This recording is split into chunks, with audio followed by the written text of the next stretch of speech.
एका गावात जनार्दन नावाचा रामभक्त राहत होता. तो साधा गृहस्थ होता, पण त्याचे जीवन रामाच्या नामस्मरणाने भरलेले होते. सकाळपासून रात्रीपर्यंत तो श्रीराम जय राम जय जय रामचा जप करायचा. गावातले लोक त्याला जपवाले बापा म्हणत. वयाच्या 70त असतानाच जनार्दनाला एक दुर्धर आजार जडला.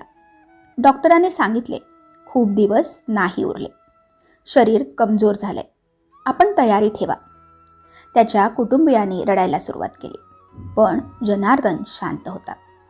तो म्हणाला, मी रामाचं नाम घेतलं आहे. शरीर संपेल, पण माझं रक्षण रामच करणार.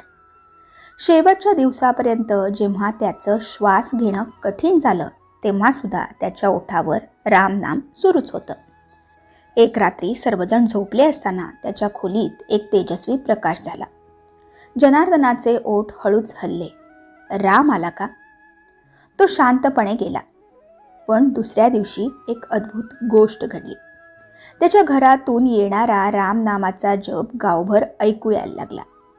जणू आकाशातूनही कोणी जप करत आहे. गावकरी चकित झाले. अनेकांनी पाहिलं, जनार्दनाच्या चेहऱ्यावर स्मित होतं.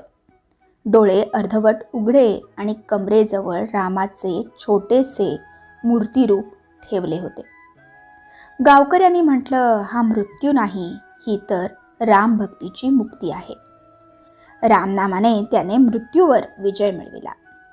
त्या दिवशीपासून अनेक गावकरी दररोज राम नाम जप करू लागले. तर मंडळी, एका भक्ताने रामनामाच्या शक्तीने मृत्यूवर कसा विजय मिळविला त्याबद्दलचीच ही एक छोटीशी कथा होती. धन्यवाद. श्री स्वामी समर्थ.